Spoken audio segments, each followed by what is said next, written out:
Hey everyone, welcome back. Tonight's story isn't from the internet or Reddit or some old rumor. This one came straight from a friend of mine, someone who actually walked into a jail that's been closed for over 20 years. He thought he was just exploring an abandoned building. Instead, he heard things no empty jail should still make. Metal hitting concrete, inmates screaming, a cell door that was supposed to be sealed already open. So settle in, turn the volume up just a little, because what he brought back wasn't just footage, it was something that followed him home. This is the jail that never stopped screaming.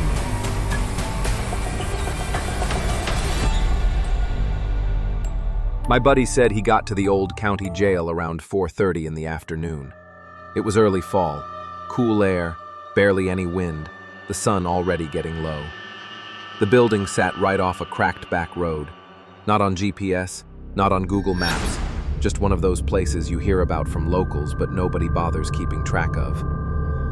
He told me the place looked dead from the outside, like a big block of gray cement with rust streaks down the walls. Half the windows were boarded up.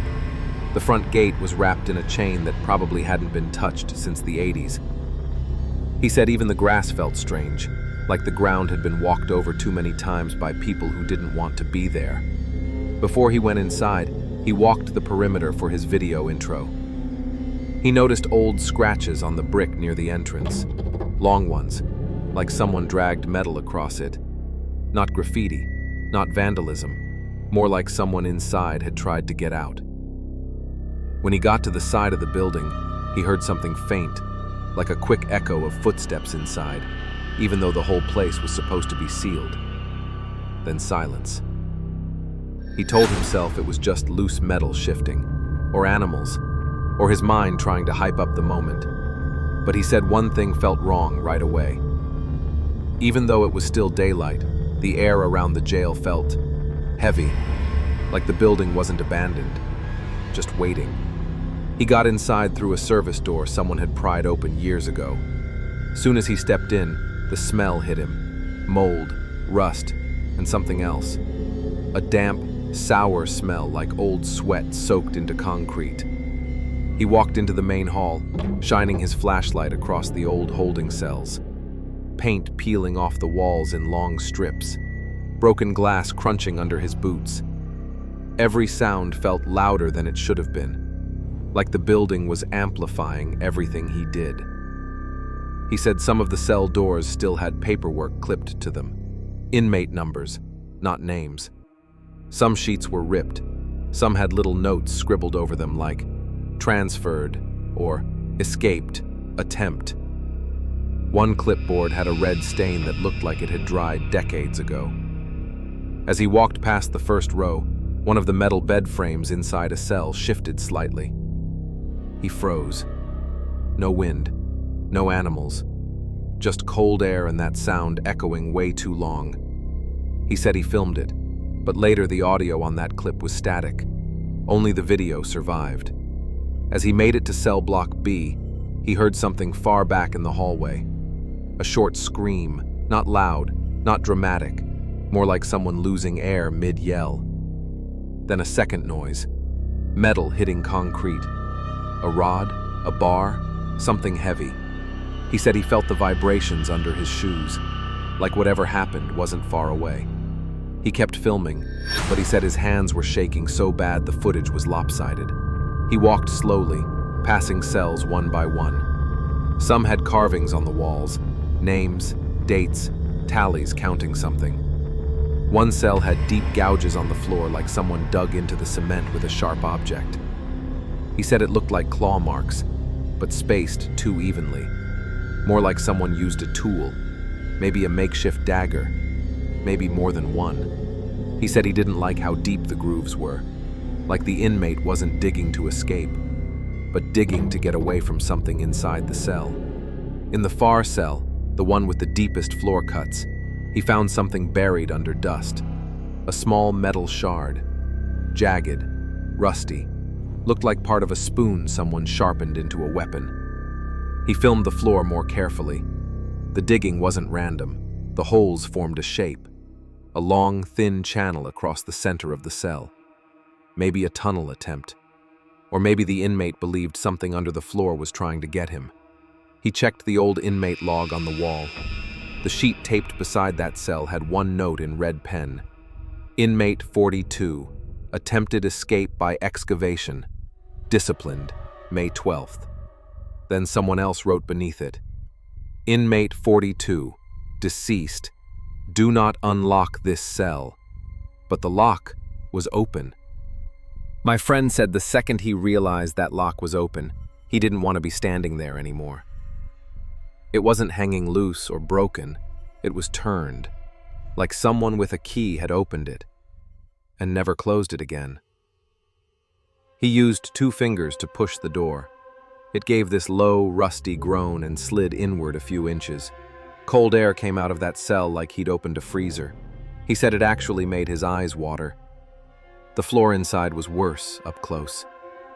Deep trenches carved into the concrete, all starting from the same spot near the bed and running toward the middle of the cell. Some grooves were straight, some were shaky, like whoever dug them was getting weaker. He aimed his camera down and followed the grooves. Right where 3 of them crossed, there was a dark patch in the concrete. Not wet, not fresh, just stained. Black at the center, brown around the edges.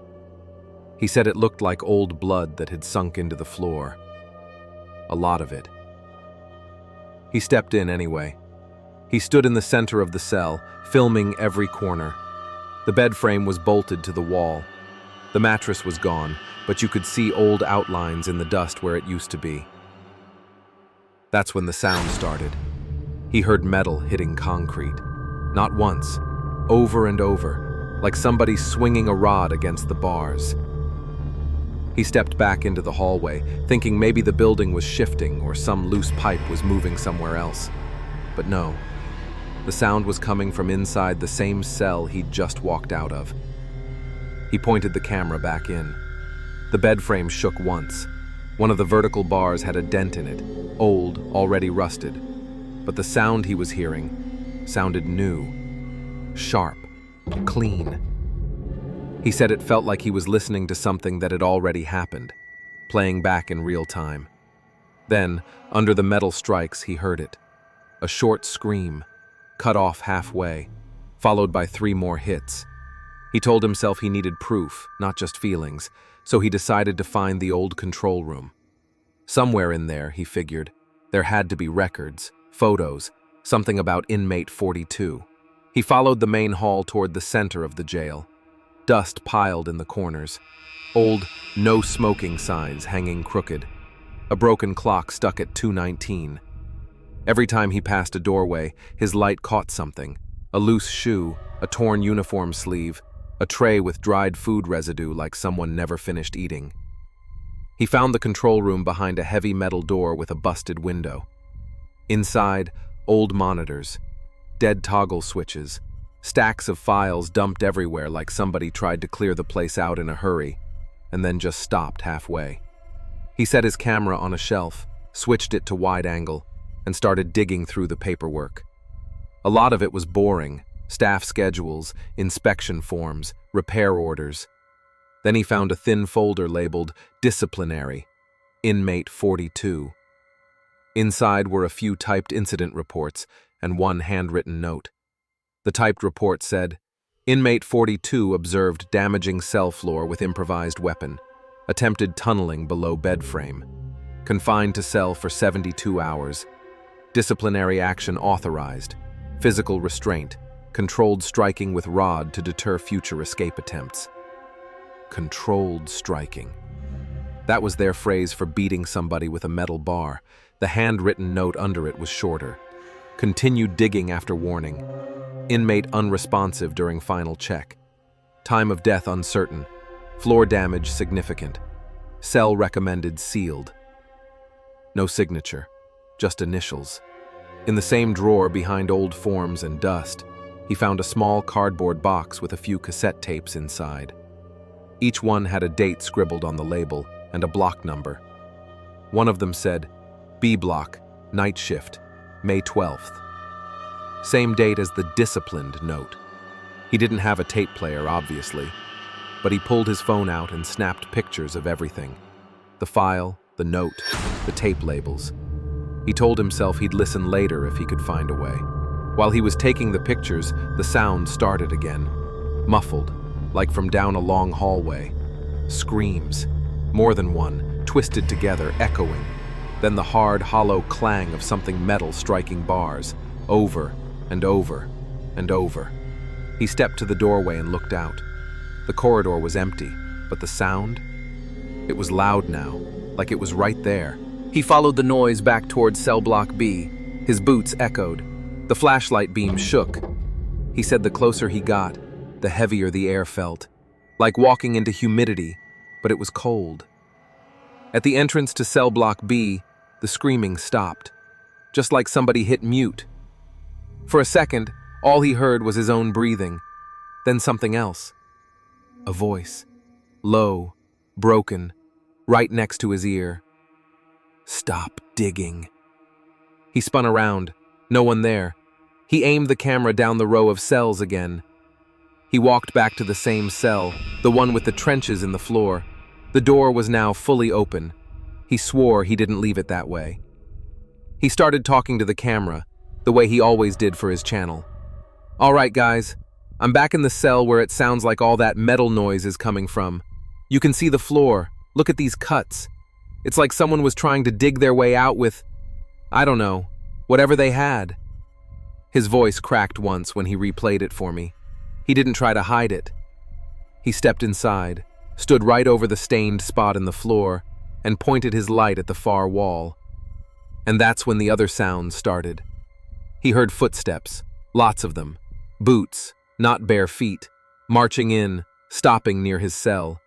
He couldn't see anyone in the hallway, but he heard keys, metal jingling, someone calling out numbers in a bored, flat voice. 39, 40, 41, 42. Then, clear as day, the sound of a cell door slamming shut, except the door next to him was already open. He lifted his camera to show the open door, and that's when his light flickered. While the light dimmed and came back, he heard it. A single voice, begging, "Please, I'll stop. I'll stop. I'm done. I'm done." Then the first hit. Metal against bone sounds different than metal on bars. He said he knew that even if he didn't want to. A choked scream followed. Then another hit. Then another. Slow. Measured. Like someone taking their time. He backed himself into the corner of the cell without realizing it. The floor under him felt like it was vibrating, like something was happening down below the concrete. He pointed the camera at the floor, right at the carved trenches. For half a second, just a frame, he said, he thought he saw a pair of hands in the dust, pressed into the concrete from underneath, fingers spread, reaching up. Then his flashlight went out entirely. He said that was the worst part. Not the screams, not the hitting, the dark. Full, heavy dark, like someone put a blanket over his head. He did what any normal person would do. He panicked. He slapped the flashlight. He tapped his phone screen. Nothing. For a moment, even the tiny red tally light on his camera went dead. He said in that darkness, it didn't feel like he was alone in the cell. He could feel someone standing right in front of him. Close. Too close. Then, right by his ear, they never filled it in. The smell hit him then. Not just mold and rust, but that sharp, metallic blood smell. And underneath it, something like wet dirt being turned over, like fresh digging. He shifted his weight, trying to move toward the door, and felt the concrete dip just a little under his boot. Not enough to see, enough to feel. He froze, used his other foot to test the ground. The floor should have been solid, but right in the center of the deepest scratches, it felt hollow, like there was air under it. Right then, the screams cut off. For a second, there was absolute silence. Then one last sound, a sharp inhale, like someone taking their final breath and swallowing it. His flashlight flicked back to life on its own. The beam was dim at first, but enough to see the floor again. The trenches were deeper, Not by much, but he swore they were. Like someone had carved one more pass while the light was off. There was dust on his boots he hadn't seen earlier. Gray-white powder, like fresh concrete dust. He hadn't kicked anything. He'd barely moved. He aimed the camera at the hallway. All the other cell doors were closed now. He hadn't touched them. On the door to his cell, someone had dragged something sharp through the paint. Big letters. Watching the footage back later, you could see it clearer than he did in the moment. Do not unlock. But he was already inside, with the door wide open. He decided he was done. No more recording, no exploring deeper, just out. He stepped into the hallway, trying not to look at the other cells. A few had shapes on the bunks he didn't want to focus on. Could have been old blankets, could have been something else. As he passed the end of the block, every overhead light in that hallway flickered. Not the whole building, just that row. Fluorescents humming, trying to turn on, failing, buzzing again. Under that noise, he heard something softer. A voice from the far end of the block. "You opened it." He didn't look back. He retraced his steps toward the service door he'd come in through. His mental map was good. He'd filmed the route, too. Still, the halls felt longer on the way out. He passed the intake area, the old booking desk, a row of metal chairs bolted to the floor. One of them rocked once like someone had just stood up from it. He didn't stop. When he got to the exit, the door was half shut. Not the way he left it. It scraped the floor like it had been dragged back into place. He pulled. It stuck halfway. For a second, he thought it honestly wasn't going to open. Then, right as he was about to give up and try another path, he heard one last metal hit from deep inside the building. Not bars this time, more like a lid slamming shut. The door jerked free in his hands. He stumbled out into the late afternoon light like someone coming up from underwater. That should have been the end. He went home, filed the experience under creepy but maybe explainable, told himself he'd edit the video, throw it online, move on. Then he watched the footage. He said the video looked mostly like what he remembered. Empty halls, peeling paint, the carved floor, the open lock. But the audio was different. In parts where he swore he'd only heard one or two sounds, the recording was full of noise. You could clearly hear inmates screaming, guards yelling, "Hold him down!" The steady, sick rhythm of metal slamming onto something soft. A voice sobbing, begging, "I'll stop digging! I'll stop! Please!" And beneath all of it, the scrape of something hard carving into concrete, like the digging never stopped. He managed to borrow an old cassette player from a thrift store and played the tape he took from the control room, the one labeled B Block, Night Shift, 0512. He hit play and put his phone next to the speaker to record. At first it was boring, a guard coughing, keys clinking, low talking. Then, a timestamp call. Time, 0213, disciplinarian 42. The next part of that tape matched the audio from his camera almost beat for beat. Same screams, same metal hits, same voice begging them to stop, same final breath. At the end of the tape, someone said, "Floors collapsed a bit under the bed. Need concrete patch. Recommend full seal. This one's not leaving that room." Then the tape clicked off. A week later, after not sleeping much, he dug into county records, mostly online, some microfilm at the library. He found a short article in an old local paper. Inmate found dead after escape attempt. County officials confirm an inmate died in his cell after allegedly attempting to tunnel through the floor to the service crawlspace below.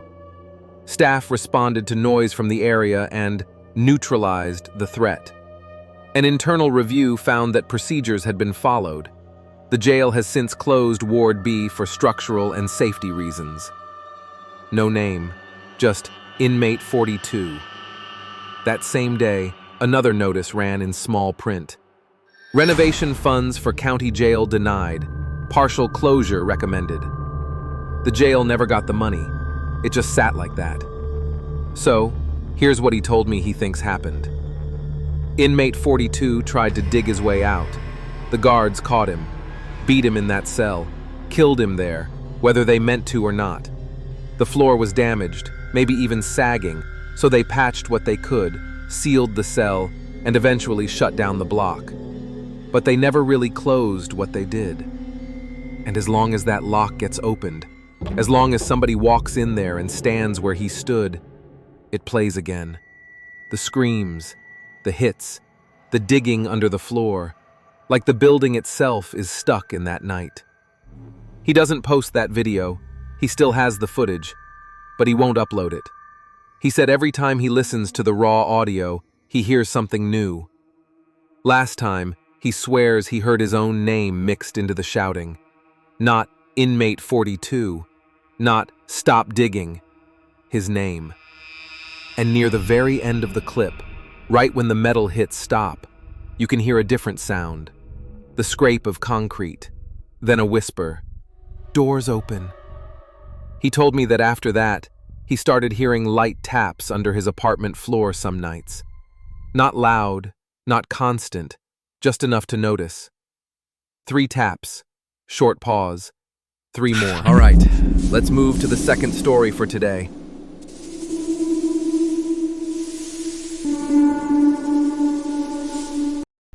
This story starts with something simple. A guard tower. Old, fenced off, no power, no posted security, just a "property closed" sign that nobody seemed to care about anymore.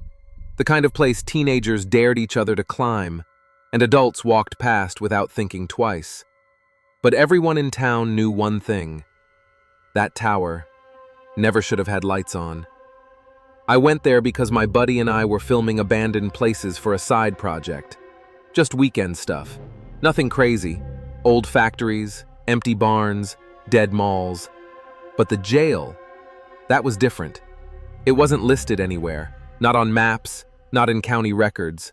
Locals said the demolition crew walked away 20 years ago and never came back. No one really explained why. The moment we stepped through the outer fence, the air felt heavier. Not cold, just wrong. And even though the facility was massive, multiple housing blocks, a rec yard, admin offices, the guard tower pulled your eyes first. A tall concrete block with metal stairs spiraling up, glass windows blacked out with grime, and from the second we walked in, we kept hearing faint metallic tapping, like someone hitting a jail grate with a baton. Tap, tap, tap. Slow, patient, waiting. We started with the yard. Grass overgrown, cracked pavement, weeds pushing through like fingers. The recreation cages were rusted and twisted from storms. An old basketball hoop leaned forward like it was bowing to the ground.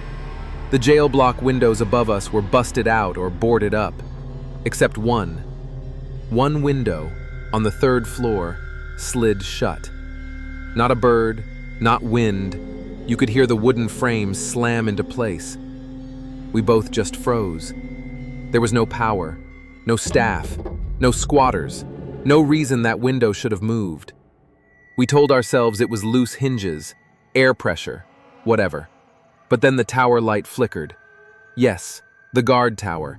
Pitch black, no wiring hooked up, no generator on site. And yet, the bulb in the top room blinked 3 times, like someone was signaling or warning. We made our way toward the tower stairwell. Plants had grown up the side of the concrete like veins, thick vines, roots pushing bricks apart. The first steps were covered in old mud prints, deep and sharp, like someone had run up the stairs in full boots years ago, but the shape was still clear. We took 1 step inside. The temperature dropped instantly. On the 2nd step, we heard it. The sound of boots above us. Not walking, running, hard, aggressive, exactly like a guard sprinting up the tower stairs to stop a fight or back up a call. You could hear the weight in each step, the metal rattling. We backed out fast. The sound stopped the moment our feet hit the ground. And then, the window shutters above us opened on their own, then slammed shut. We circled the main building next. This place wasn't just abandoned, it was tortured. Trees breaking through the wall, roof collapsed in spots, paint peeling like skin. And that smell, the mix of dust, mildew, and something else, something metallic, something like old blood that had soaked deep into the concrete and never left.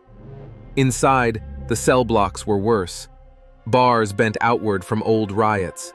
Mattresses torn open, stuffing everywhere. Carvings on every surface. Names, dates, desperate prayers. And in the disciplinary wing, there was a room the guards used to call the cool-down spot. No ventilation, no windows, just a steel drain in the center that was permanently stained brown. When we walked past it, we heard a scream. Not loud, not sharp, just a single breathy exhale, like a man who'd been hurt too long and didn't have the strength to yell anymore. We turned fast. Room was empty. No animals, no draft, no echo from outside. Just one word scratched on the inside of the door. Dig. We moved deeper inside the block, stepping over broken cuffs and old papers. Something about the air felt wrong. Thick, humid, like the walls were holding their breath. The deeper we went, the quieter it got. Even the birds outside stopped. We walked past a hallway of 6 cells. 5 of them were locked shut with rusted bars. One of them was wide open. No hinge marks, no pry marks, just open, like someone with a key swung it out recently. Inside the cell, the floor wasn't even. The concrete had been chipped away in a rectangle, maybe 4 feet long. The edges were rough, broken with something small, not a tool, something like a shank, a homemade dagger, which explained the scratched word we saw earlier. Dig. You could see the marks, thousands of them, carved in a pattern like someone dug every night for weeks. And the craziest part? The hole didn't look old. The concrete dust on the ground wasn't dusty. It was fresh, like somebody had been working at it recently. We stepped back from the open cell, and that's when we heard it. A sharp metallic sound echoing down the block. Clang, clang, clang. Slow, even. The exact rhythm a guard uses when walking past cells, dragging a baton along the bars. It got closer. Clang, clang, clang. We looked down the walkway. No one. Dust floating in the flashlight beam. Bars shaking on their own after each hit like something invisible was patrolling. We backed up again, and that's when the smell hit. A strong metallic tang, like old blood mixing with mold. Almost like the scent was leaking from the open cell. I leaned down toward the dugout patch of floor, and I swear I heard breathing. Not human, not angry, tired. Like a man who has screamed until his throat quit on him. I put my flashlight inside the dig marks. That was the moment everything changed. Something in the dirt moved. Not a rat, not roots. A human handprint, not carved, pressed up from underneath, then vanished. We both jumped back instantly. The whole cell block went silent.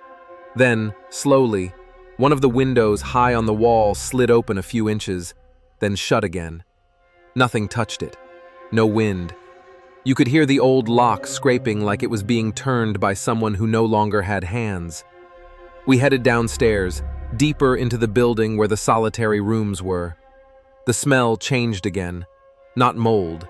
Something sour, old, heavy. The kind of smell that sinks into concrete and never leaves. We found a room with a sign above it, half broken. Observation. Inside, the walls were scratched with names, dates, tally marks. A drain in the center of the room was surrounded by dark stains. And when we stepped inside, we heard it. A scream. But it wasn't one scream. It was layers. Dozens. Overlapping like the echoes of everyone who'd ever yelled here got trapped in the walls. It lasted maybe 2 seconds, but it felt like being shoved into someone else's pain. We hurried out fast. We decided to head back toward the tower, convinced now that whatever was happening went back to that upper window and the flickering light. As soon as we reached the outside stairs again, the same sound hit. Boots running. But this time, it was faster, desperate, heavy, harder than before. You could hear each step vibrating through the handrail. Then a window at the top of the tower slammed open again, hard enough to shake dust off the wall. Something inside moved, casting a shadow on the glass. Something tall. My buddy whispered, "Someone's up there." I didn't respond because right then, the tower light flickered again. 3 long pulses, the exact pattern guards use when signaling an emergency. Except there hadn't been guards here in decades. We circled to the back of the tower, looking for another entry. The wall was covered in vines, but not normal ones. Thick, knotted roots had twisted into the brick like they were trying to pull the building apart. Some roots had grown through the mortar, splitting entire sections of concrete. But here's the weirdest part. One of the roots was pushed downward through the wall, directly into the cell where we found the dig marks. Almost like the earth itself had tried to seal something inside. My buddy touched the wall lightly. It felt warm. We took one more step toward the tower when a sound crackled through the air. A radio. An old correctional staff radio. The exact tone the units used decades ago. Static first, then a male voice. "Tower 2, respond." Silence. Then again, more urgent. "Tower 2, why aren't you answering?" We froze completely. There was no power. There were no guards. There were no radios. But someone was calling the tower. And Tower 2 never radioed back. We got close enough to see the tower door. It had a metal lock plate, rusted so bad you could break it with a boot. The hinges were fused with time. No wind, no animals, nothing should have been able to move it. But the handle turned, just a quarter inch, then stopped. Like someone on the other side was testing it, checking if we were still there. We stepped back, flashlights shaking a little. My buddy whispered, "No one could be inside. That thing's welded by rust." Then the door dragged inward 2 inches, slow like something heavy was leaning on it. And we heard breathing, low, drawn out, not human. The footsteps started again, boots running up metal stairs, only this time it wasn't around us. It was inside the tower, circling upward like someone in full uniform was rushing to the top post. Clang, clang, clang, clang, clang, clang. Each step echoed like the whole tower was hollow and amplifying the noise. Then it stopped, dead silent. Something brushed against the tower window, like a sleeve. A shadow crossed the glass, and then the sound of a baton striking metal grated through the air. Tang, tang, tang. Slow, measured, like a guard checking cells during last rounds. The old radio static came again out of nowhere, this time clearer. "Tower 2, copy?" More static. Then a whisper through the speaker, not processed, not from a radio system, like a voice leaning into the mic. "Standing by." My friend grabbed my arm immediately.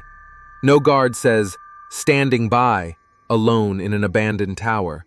That's what they say right before they report trouble. We both looked at the tower window. The shadow moved again. We backed away from the tower, deciding to regroup near the main block. The open cell we'd seen earlier, the one with the dugout floor, looked different now. The hole was deeper, much deeper.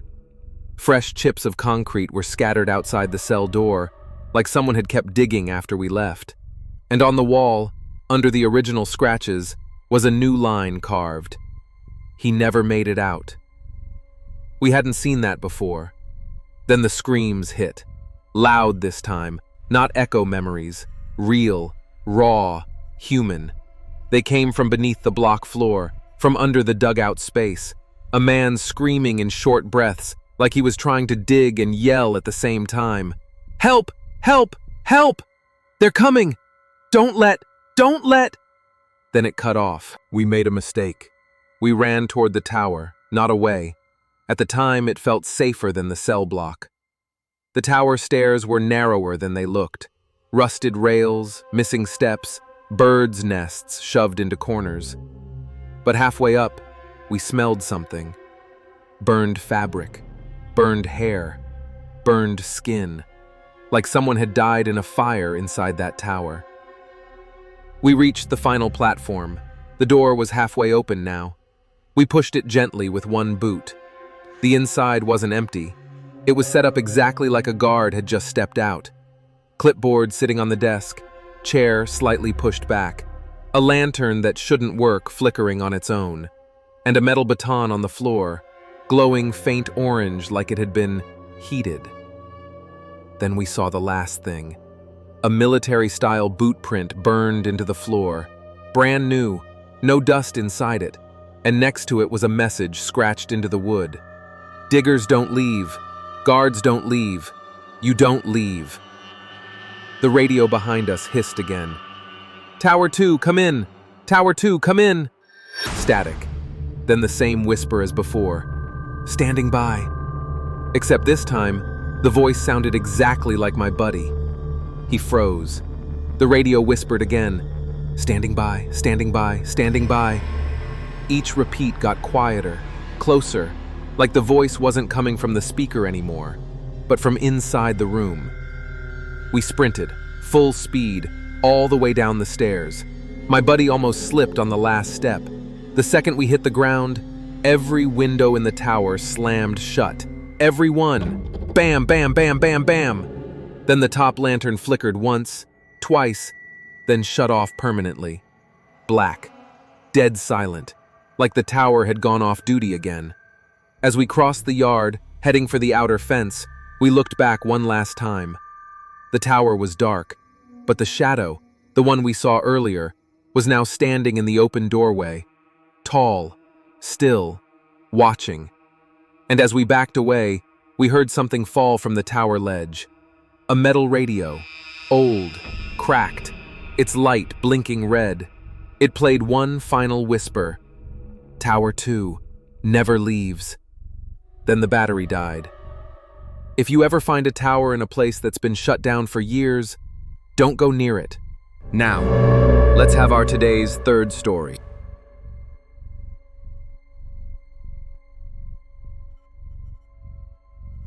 This jail has been closed for years, but someone is still updating the inmate files. Yeah, this one isn't about ghosts walking around or inmates screaming through vents. This one's about paperwork. A file room in an abandoned jail that kept rearranging itself, even when nobody was there. I used to work as a facility technician. Nothing fancy, just a guy who checks mechanical rooms, old HVAC systems, electrical panels, and storage spaces. A contractor hired me to survey an old jail for salvageable equipment. The place was shut down over a decade earlier. Most of the building was predictable: peeling paint, cracked tiles, busted light covers, birds building nests in broken vents. But the record storage wing, the archive room, felt different the moment I walked in. The first thing that hit me was the dust. Dust on every shelf, every box, every drawer top. But the air felt cold, like colder than the rest of the jail, especially near the cabinet labeled disciplinary records. I remember that spot clearly because of the smell. Wet paper, rust, a little like a basement after a flood. Metal shelves sagged under the weight of old folders. Some drawers were locked, some were welded shut. My job was simple: tag anything worth moving. I'd locked the drawers the last time I was there, but on this visit, one drawer was half open, papers poking out like someone had been reading them. I told myself I must have missed it, but I don't miss stuff like that. After finishing inventory, I locked the archive room door. I even shook the handle twice. Next morning, I unlocked it and stepped inside. Every single drawer was open.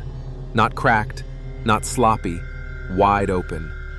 Boxes that were stacked neatly against a wall were now sitting in the middle of the room like someone was planning to reorganize everything. But the strangest part? The dust wasn't disturbed.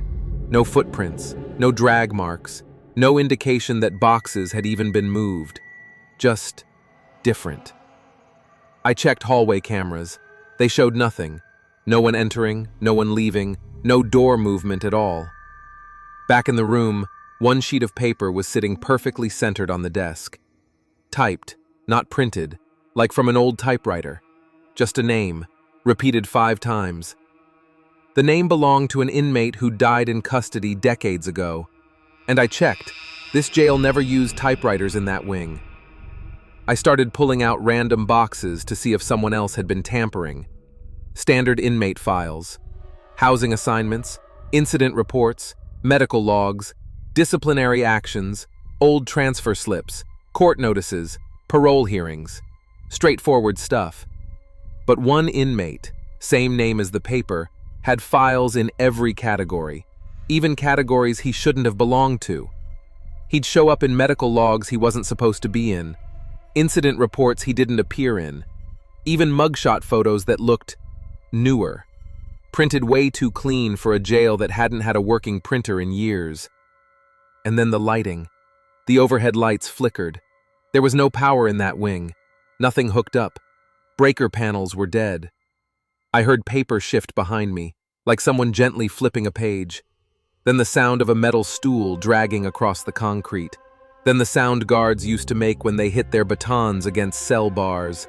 Clack, clack, clack. All from a hallway that shouldn't have had anyone in it for years. When I looked down at the desk, the file I'd just closed was open again. Pages turned to a specific report. None of this felt playful. It felt like someone was trying to remind me of something. The file that opened on its own was dated after the jail closed. Not possible. The report read, "Inmate found digging under bunk. Unauthorized excavation of floor. Restraining force used. Screams lasted until approximately 03:16 hours. Do not move this file. Do not reassign his number." His ID number, written in red marker, was scribbled across multiple boxes in the room, like someone wanted to make sure nobody forgot him. Every time I put his file back in its drawer, it reappeared on the desk a couple hours later. Even locked inside a cabinet, the lock would still be fastened, but the file would be back out. No drafts, no rodents, no explanation, just the same damn file waiting for me. I got tired of second-guessing myself. I wanted proof, so I marked everything in the room with chalk.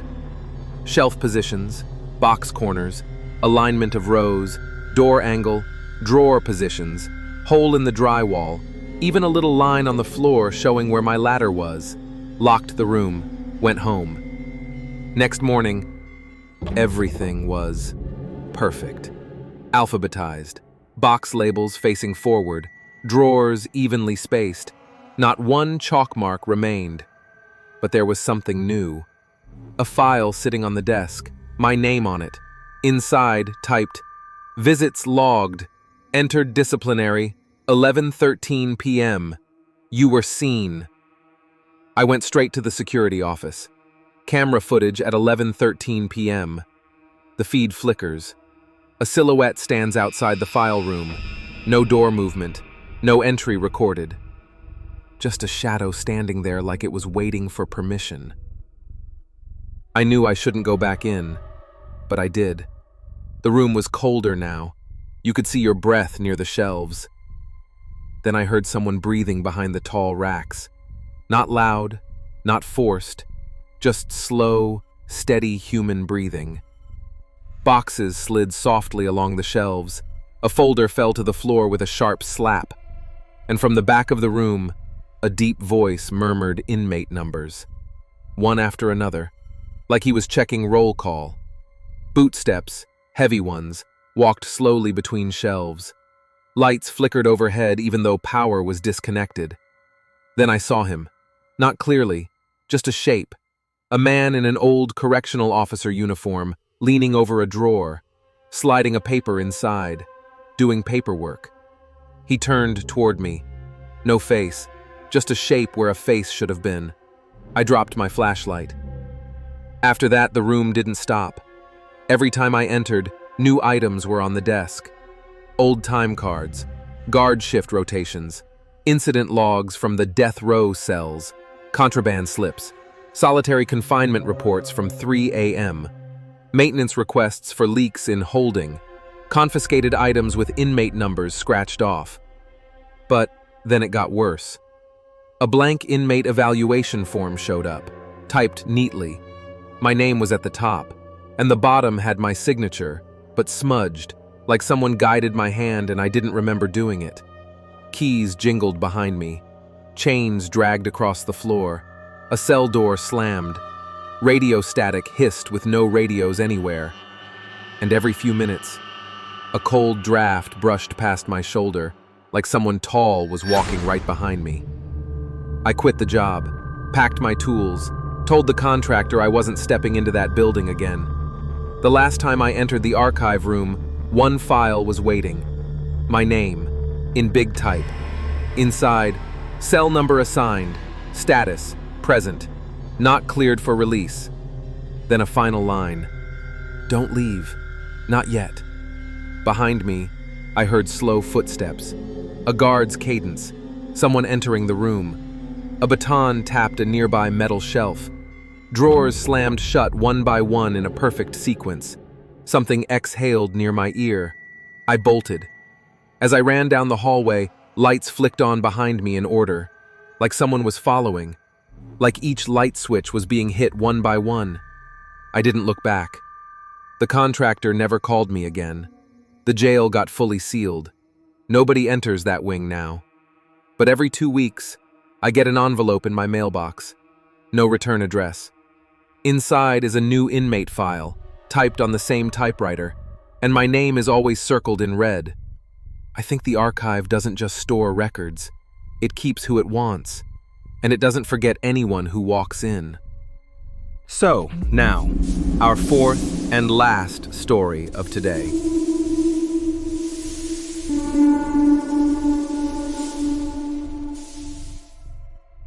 I'm not a cop. I'm not a guard. I'm just a guy with a camera and a small YouTube channel that likes creepy places. Old schools, shut down malls, roadside motels that went out of business 10 years ago. Stuff like that. This jail had been closed for years. Everyone in town knew about it. They talked about overcrowding, bad conditions, budget issues, all that. But the way locals said it sounded more like they were glad the place was finally locked from the outside, too. A friend of mine who used to work nearby said, "If you go in there, don't go near the courtroom wing. That's where it all sticks." I laughed it off. Then he added, "They used to do sentencing and executions paperwork in the same room, like straight from the bench to the death room down the hall." So yeah, that's where I went. I went in just before sunset. Easier to get in, less chance of people seeing the flashlight through the windows. There was a gap in the back chain-link fence somebody had already cut. The outer door had police tape hanging off it, but the lock was busted. The metal handle felt cold, even though the air outside was warm. Inside hit me with that smell every old building has: dust, mold, old paper. But under it was something sharper, like dried cleaning chemicals and rust. My footsteps on the tile echoed way too loud. Every time I stepped, I could hear grit sliding under my shoes. The booking area still had a few plastic chairs bolted to the floor, a property window with a thick glass slider. Somebody had left a busted computer monitor on the counter. The walls were this awful yellow-white that made everything look sick. The strangest thing was the silence. No traffic sound, no birds through the little windows, just my breathing and the quick tap-tap of my shoes when I tried not to think too much. The courtroom was down its own hallway. You could tell the second you turned the corner. The floor changed from tile to older, darker stuff. Not real wood, but trying to look like it. On one side, there were holding cells with bars facing the hall, probably where they kept inmates before walking them into court. As I walked, I heard it. Soldier boot steps, hard shoes on stairs. Not behind me, above me, like someone was running up a metal staircase inside the wall. Thud, thud, thud, thud, then a stop. Then again. Same pattern. The jail didn't have active power, but I could hear a faint buzz in that wing. Not loud, just enough to make the hair on my arms stand up. The ceiling tiles were stained, some sagging, and up near the courtroom door, plants had started to push through hairline cracks in the wall.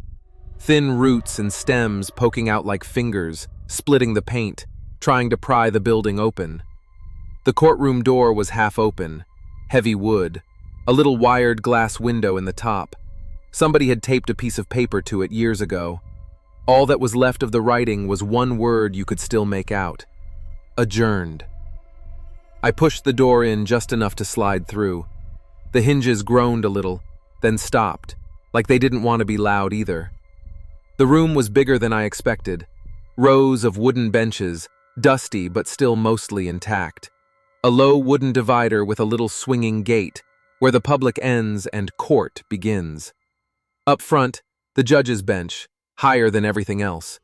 On the side, a witness stand. Opposite that, an empty jury box, 12 wooden chairs with numbers worn off their backs. Above it all, a big fluorescent light fixture hung crooked. It shouldn't have been working at all. There was no power to the building, but every few seconds, the tubes inside it would flicker just enough to show me the room in short, ugly flashes. Not bright, just there, like somebody breathing shallow. On the judge's bench, there were papers still stacked in piles, one drawer half open, a wooden gavel laying on its side with a dark stain on the handle. May have been coffee, may not. I didn't get closer to check. Up in the front right corner, high on the wall, there was a small square window with bars across it. Outside that window, you could see a portion of the outer yard wall, thick concrete, real heavy stuff. Plants were growing out of it too, roots pushing through, cracks creeping along like veins. As I watched, the window swung inward a few inches.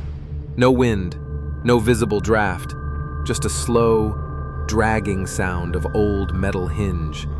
Then it closed again. Open, close, like someone was testing it. From somewhere above the courtroom, I heard it again. Thud, thud, thud, thud, boots running upstairs. Right after that, something else. The sharp clack of a stick or baton hitting metal bars. Short rhythm, clack, clack, clack, like someone was walking past the holding cells, rapping each one as they went. But nobody was there, just me, and the faint echo of a routine nobody ran anymore. I went up the little side stairs next to the bench. They creaked under my weight. Up close, the judge's desk was covered in dust, but not evenly, like some spots had been brushed by hands more recently than others. There were manila folders spread around, edges curled, paper yellowed. One of them was open, a page on top with a name I couldn't fully read. Ink half faded, letters bleeding. Underneath the name was a handwritten note in red pen. Attempted escape, cell floor excavation, maximum discipline, no transfer. I flipped the page with one finger. My glove left a clean streak through the dust. Under that note was a diagram, little square for a cell, arrows pointing to a corner, and the word dig site scribbled next to it. At the bottom of the page, somebody else had added a second line in darker ink. Deceased in process, no body release, record sealed. That part hadn't faded much at all. I heard a noise behind me, down by the benches, the sound of wood scraping lightly. I turned my light just in time to see one of the front benches rock forward half an inch, then settle back. No one sitting there, just dust in the air. Then, as if someone had given a signal, the whole room changed. Not in some big movie way, in tiny ways. The air pressure dropped. My ears popped a little. Somewhere under my feet, maybe in a room below, I heard muffled yelling, like two voices arguing through heavy doors. I couldn't make out words, just tone. One angry, one panicked. Then I heard a phrase, clear as if it was spoken right next to my ear. All rise! The benches creaked, one after another, exactly like people were standing up in order. And the light above me flickered longer this time, showing dust motes floating in the shape of bodies that weren't there. In the far corner behind the bench, there was a door I hadn't noticed at first.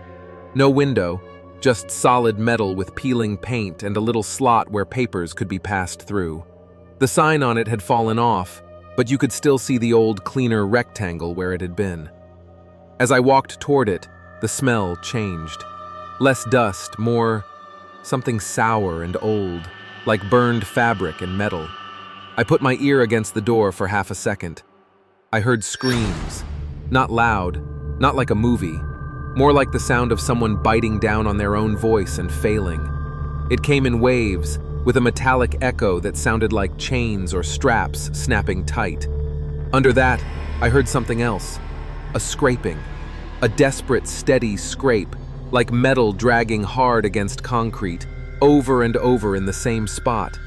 It sounded exactly like someone trying to dig through a floor with something that wasn't made for digging. I stepped back out into the hall that connected the courtroom to the holding cells. It was darker there. My light caught metal bars, open doors, a bench along the wall where guards probably sat. Most of the cells were empty and quiet, graffiti on the walls, scratches on the paint. But one cell door, third from the end, was mostly closed, just a few inches open. The number plate on it was rusted and bent. I walked up and shined my light inside. The bed frame was still there, bolted to the wall. No mattress, just springs. The floor in the near corner was different from the rest, patched concrete, rough texture, like it had been broken and filled back in. Right along that patch, the concrete was scarred with marks, long, narrow grooves, like somebody had hacked at it over and over with a small metal blade until their hands gave out. As I stood there looking at the floor, the cell door suddenly pushed open the rest of the way with a slow, grinding sound. No wind, no slope, just gravity picking a side. From the courtroom behind me came the sharp crack of wood on metal. Once, twice, 3 times. And way down the hall, one of the other cell doors rattled like someone had just grabbed it with both hands and shook it as hard as they could. I told myself I'd seen enough. I started back toward the courtroom to go out the way I came. The flickering light over the benches flashed again, brighter this time, almost steady. My shadow moved across the floor. There was another shadow next to mine, taller, shoulders squared, wearing what looked like the outline of a guard's hat. When I turned around, nobody was there. When I faced forward, into the judge's bench, both shadows were visible, one mine, one not. Behind me, in the hallway where the cells were, I heard boots walking. Slow now, not running, just that steady thump, thump, thump of someone used to making rounds. Every few steps, the sound of a baton tapping bars. Clack, clack, clack. Right over my head, near the ceiling line, the sound of a window opening again, then closing. Then the faint rattle of glass like somebody testing it to see if it would give this time, like they were still thinking about escape. I put my hand on the little swinging gate in the courtroom divider, ready to step back into the public area and get out. Behind me, on the bench, the gavel that had been lying on its side moved. Just a little. Enough to roll and hit the wooden block with one clean, sharp crack. The sound bounced off the walls hard, like it was amplified. At the same time, every cell door in the hall slammed, one after another. Bang, bang, bang, down the line. The screaming from below hit again, but now it was mixed with another sound. Metal rods hitting meat. You know that hollow, ugly noise when something solid hits something soft? That, over and over. A voice yelling, "Stop digging! Stop digging!" And another voice trying to yell back but getting cut off each time. Underneath all of it, a low, broken voice kept repeating the same words. I couldn't tell if it was English or not, just the tone, begging. Each time the gavel sound echoed in my head, that voice got quieter. I didn't say goodbye. I didn't call out. I just moved. Down the aisle between the benches, past the door with the adjourned ghost stain, into the hallway. My light shook enough that the beam bounced off the walls in jerks. As I passed the cells, I tried not to look in. I failed. In the polished strip of floor near the bars, I could see reflections. Not full people, just the suggestion of them. Orange shapes, bare feet, hands gripping bars that weren't really there anymore. In one reflection, I saw a guy on his knees, clawing at the floor corner, his hands bloody. a metal spoon bent in his fist. Right then, the sound of the boots stopped. So did the tapping. A breath, long, like someone filling their lungs to speak, blew past my ear. I felt it cold along my neck. A voice said quietly, "You don't dig out of here.